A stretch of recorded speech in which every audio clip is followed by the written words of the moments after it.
welcome to another video. We are 13.5 weeks out. I cannot believe how it's just gone so fast, and all of a sudden we're just like, fuck, we're 3 months away from my first show. Holy shit. Obviously this is because we changed the initial plan. If you guys don't know about this, go watch my previous video where I kind of explain my show schedule, but my first show is going to be the 27th of August this year, which is approaching very quickly, and I'm excited. I just think I'm behind. I'm not like stressed out about it because I know that I can push. I know that if Dylan comes at me with like, hey, let's slash your calories and increase your cardio by a ton, sure. Like, I know that I can do anything that he gets me to do. So I'm not stressed. I'm more just like, let's go. You know, I'm just impatient. I'm just waiting for him to like drop the hammer on me. So yeah, it's been a pretty chill morning so far. I started a new book. I started reading Happy Sexy Millionaire by Stephen Bartlett. I read this morning with my coffee and my Lotus biscuit. You guys know that is my morning kind of vibe. And the book is really interesting because I can relate to a lot of what Stephen says when it comes to like being your own like kind of boss and being a business owner and making more money than you ever thought you could make, you know, when you were younger, and then every time you hit a certain like financial goal or target, it's just really anticlimactic and you don't feel as happy as you thought you would. I could so relate to that, to be honest with you guys, and it's just nice to kind of get his perspective on how to deal with those kind of feelings and how to kind of become more grateful for how far you've come and the things you do have in life. So really good book. Definitely would recommend. I'm not finished it yet, but so far it's great. So read that this morning, and then I did some cardio this morning. I don't usually do cardio on Tuesdays, but I'm expecting Dylan to add a 5th session, so I thought, why not just add in a session today in case he adds it, and if not, then I just won't do it tomorrow. And then came back, took my pictures, took my check-in. I'm pretty happy with how my check-in looks today, not gonna lie, even though my weight has not budged at all since last week, so that's great. As usual, you guys will get his response once I get it, so I will update you guys on that. I've had a couple meals now. I had my first meal, which was just vegan mince, tahini, and green beans, no rice, because I'm expecting a carb drop. So I took out my rice from that meal and I had that as my first meal. Very sad first meal, but to be honest, I find that whenever I eat like bland foods, it actually makes me want to eat less. Like after eating it, I was like, this is really gross. I just want to stop eating. It doesn't taste gross, but it's like, it's not super yummy tasting, and that actually helps kind of control cravings when you reduce the amount of like super tasty foods that you eat on a daily basis. So I had that. Then I had my usual pre-workout concoction, oats, sandwich thin, vegan Nutella, Monster, and I've just been sat on my computer doing work all morning. You guys know that this is my life, and yeah, not much to update you guys on just yet. I'm gonna go to the gym and train legs. I'm on my own today. I really want to film the workout. I promise you guys I will try my best to film it, but no promises. Depends on how busy MuscleWorks is. So I will try and bring you guys along with me, and then I'll vlog these next couple of days, keep you guys updated on how my prep is going. I think I'm just gonna do a full day of eating today as well, because obviously you guys saw that I took out my carbs in that meal. I'll show you guys like kind of how I do Tuesdays, because in general Tuesdays it's like I don't know how much I'm eating until Dylan gets back to me, so I try and just like skimp on a couple of meals where it's like I'm not sure if I should eat this or not until he gets back to me because he's in the States, that kind of thing. So yeah, I'm gonna stop talking now. I'm procrastinating leaving to do legs. It's the hardest leg workout out of the 3. Legs 3 is the hardest one because I've got sets of 20 on the leg press. So let's go do it, guys, and if I don't die, I will see you in the next clip.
guys, we are back from MuscleWorks, back home. I survived, I'm alive.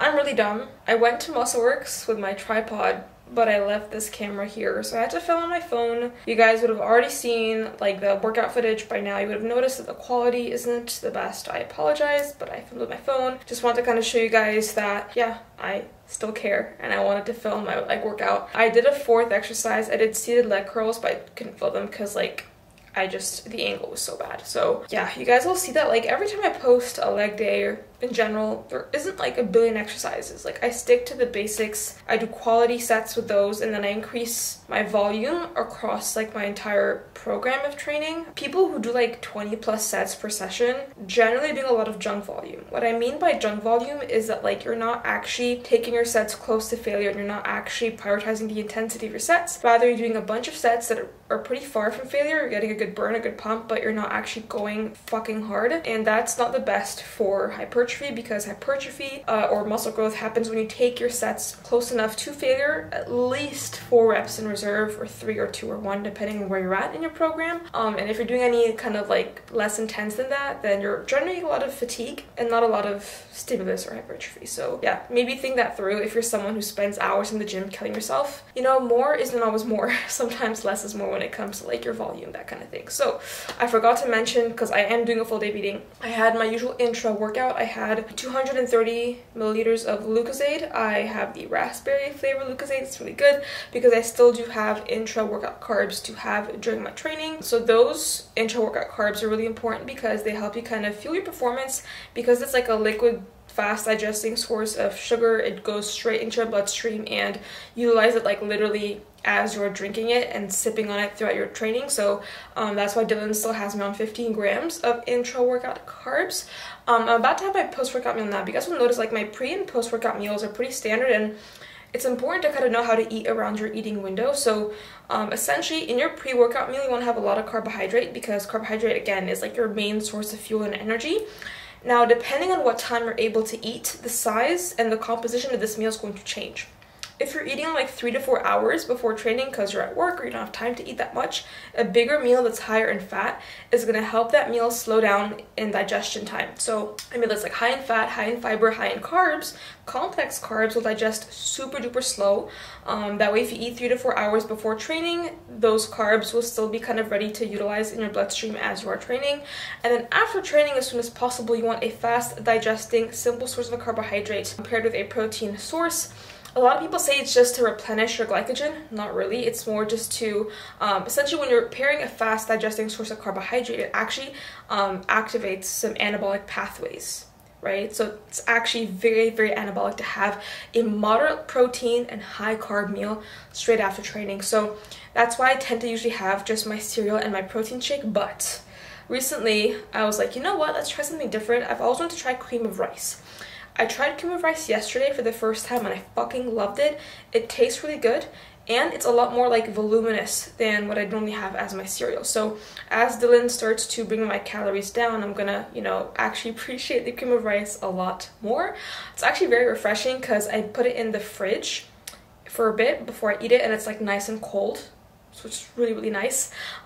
So yeah, I have made cream of rice. I made this before going to the gym. You can see here it's hardened up in this bowl, so it's like super thick. This is 50 grams of cream of rice and 30 grams of protein powder. Guys, it's like really, really thick. Like this is so much more volume than like just a normal cereal that I'd have post-workout. So I have the Trained by JP maple syrup flavored cream of rice and I really like it. The way I made this, I just basically did cream of rice, boiling water, stevia, protein powder, mix it up, microwaved it, put it in the fridge, and now we're here. So I'm going to enjoy this. This literally has less carbohydrate than my normal 50 grams of cereal, and there's more volume. So hack for you is get some cream of rice for your post-workout. It tastes great, and it's really, really voluminous if you add enough water to it as well. So yeah, it's like now, what time is it? It's now 3:15 p.m. Dylan's not gotten back to me. He went out to a rave last night. I love that for him. So I think he's gonna have a bit of a lie-in and sleep in today. So he might reply to me a bit late, but once he does, you guys know that I will keep you in the loop. And yeah, I'm gonna eat this, enjoy this, do some work, and I'll catch you guys in the next clip.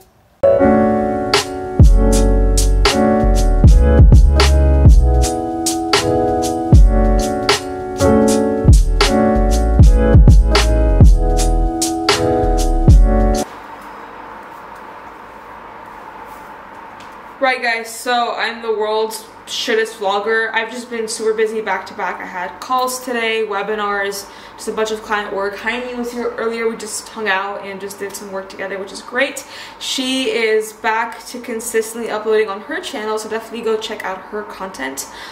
So I had another meal after my cream of rice meal. It's the same exact meal that I had first thing in the morning. I did not film it because I was mid-webinar. But it's literally the same exact meal as I had as meal 1. It was just my mint, tahini, green beans. I'm gonna have 2 kiwis. There's just 2 kiwis. Guys, eat the kiwis with the skin on, because all the vitamins and minerals and all the good stuff is in the skin, right? It feels kind of gross, but it's good for you. Dylan has not gotten back to me. I watched his stories. He's in a plane on his way back from Vegas to Arizona. I'm expecting him to get back to me quite late. What I've done is I've left 35 grams of carbs and 5 grams of fat in my macros that I'm not going to eat today in case he drops them by that much. Tomorrow, if I open his email and it's not what it is, I'll just kind of change. You know when you can kind of even things out, like on the next day? So if he actually drops my carbs only by 25 and not 35, I'll have an extra 10 grams of carbs tomorrow to make up for today's under, and vice versa. You know what I mean? So I just want to be like, I want to make the changes from today, even though he gets back to me quite late because of the time difference, you know? So yeah, I'm gonna do that. So I'm gonna have those kiwis. I'm gonna have my last meal as well. So you guys know I don't care if I show you the same thing every video, because you guys still watch my videos and like them, so thank you. This is my oats, guys. If you can turn your oats around and they don't fall out, that's when you know you've done it right. So just my bowl of oats right here, and I'm gonna do 30 grams of my low calorie ice cream right here, the peanut butter chocolate overload. So that is my last meal. I will catch you guys tomorrow when I watch Dylan's feedback, and then we can react together and we can push, because I have a lot of weight left to lose before my show and I'm getting nervous. Anyway, I'm gonna shut up now. I'm gonna go to bed and I'll catch you guys tomorrow. Right guys, it is Wednesday today. Dylan got back to me quite late as I expected. It was 2 a.m. when he sent the email over because he was traveling yesterday. Yeah, so essentially he has made a couple changes. He's dropped my carbs from 225 to 200 grams. And he's dropped my fats from 50 grams to 45. I was expecting a bigger drop. So yesterday I left 5 grams of fat, and I also left 35 grams of carbs instead of 25. So that's 10 extra grams of carbs that I ate less of yesterday. Just fine, doesn't matter. He's also increased my low intensity steady state cardio from 30 minutes times 4 to 40 minutes times 4. So yeah, I did 30 minutes yesterday. So I'm gonna do an extra 10 minutes at some point this week just to make up for obviously what I did yesterday. And he's saying daily step goal 10k steps per day minimum. I've been doing 14k per day minimum anyway, so don't really matter. But yeah, and then in the video, I'm not gonna play it because it's nothing that he really mentioned, but in my check-in to him I said, hey, like, you've got 20 pounds to lose, like, isn't that, you know, a lot of weight to lose in 13.5 weeks? He's like, I don't think you've got 20 pounds left. The reason why I'm saying 20 pounds is I'm trying to be realistic as to how much muscle I've been able to put on since I last stepped on stage, and I'm natural. So realistically, I don't think I put on that much, but who knows, we'll see. So I'm gonna try and be a bit less weight focused and more physique focused and stuff. So that is that. I'm gonna go do my cardio now. I don't know if I'm gonna vlog anything else because it's quite boring. I've got literally nothing exciting happening. So if I don't vlog anything else, I'm gonna end the vlog here, guys. Very short one this week, but hey ho. Hope you guys enjoyed this video. If you did, please be sure to give it a like, comment down below what you want to see next. I don't want to be posting the same fucking vlog every week, guys. I don't know what you guys want to see because my life is literally so boring and I do the same thing all the time. Let me know what you want to see and I will provide you with the goods. So that's that for this week's video, and yeah, I will catch you guys later. Bye.